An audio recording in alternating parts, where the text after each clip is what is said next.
So here at Lake Valley, New Mexico, we're actually at the third town site for Lake Valley. The first two were destroyed by floods.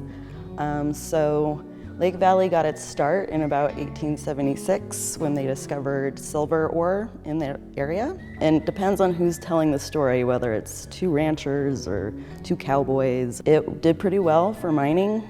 What took it out because the US Mint wasn't buying silver anymore. And once they couldn't make money mining silver, there wasn't really a good reason to stick around. And then it became a ghost town. The last inhabitants of Lake Valley left in 1994.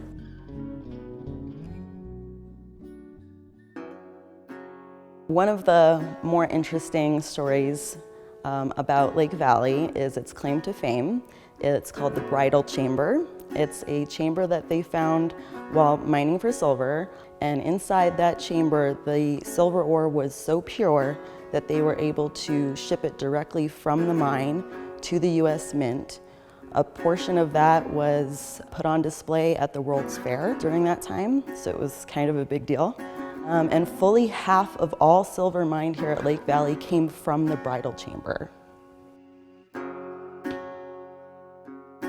Lake Valley, it kind of started as a money-making scheme like a lot of other Old West mining towns did. And one of the men that was involved in that was a British man, and he was actually put on trial in the UK for fraud. At his trial, when he was convicted and found guilty, he bit down on a cyanide pill and killed himself right there in the courtroom. So how's that for some drama?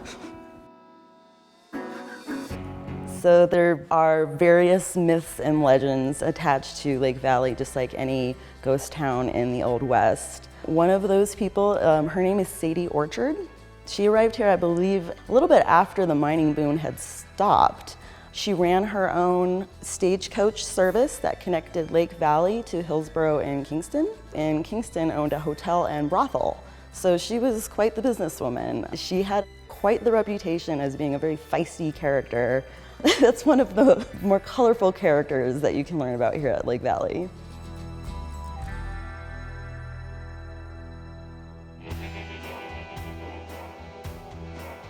So for visitors who want to come and visit Lake Valley, if you're coming from Las Cruces on I-25, you can take the Hatch exit and take New Mexico Route 26 until you reach Nutt, and make a right onto New Mexico Route 27, and that'll get you to Lake Valley.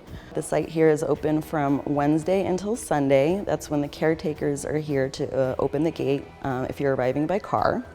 However, you can, because this is part of your public lands, you can visit anytime as long as you're on foot. The amenities that we have to offer are a picnic area.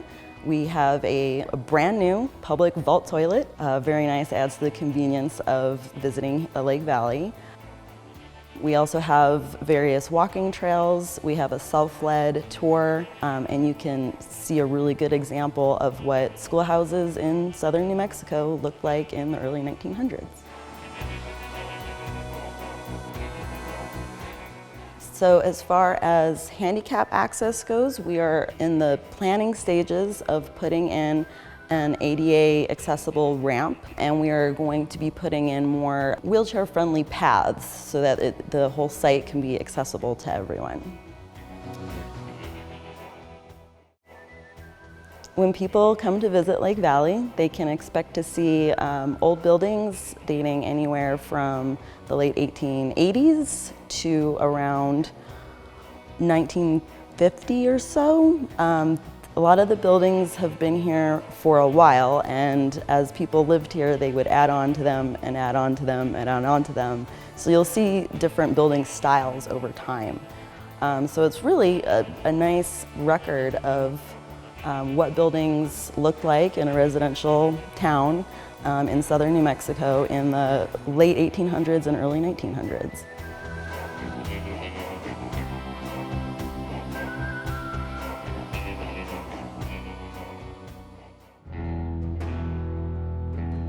I would say the best time to come visit Lake Valley is probably towards the fall.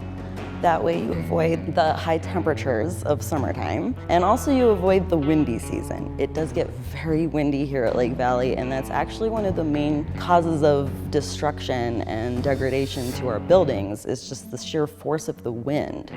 So if you want to come to Lake Valley and make the most of your time, I would say maybe come in around fall.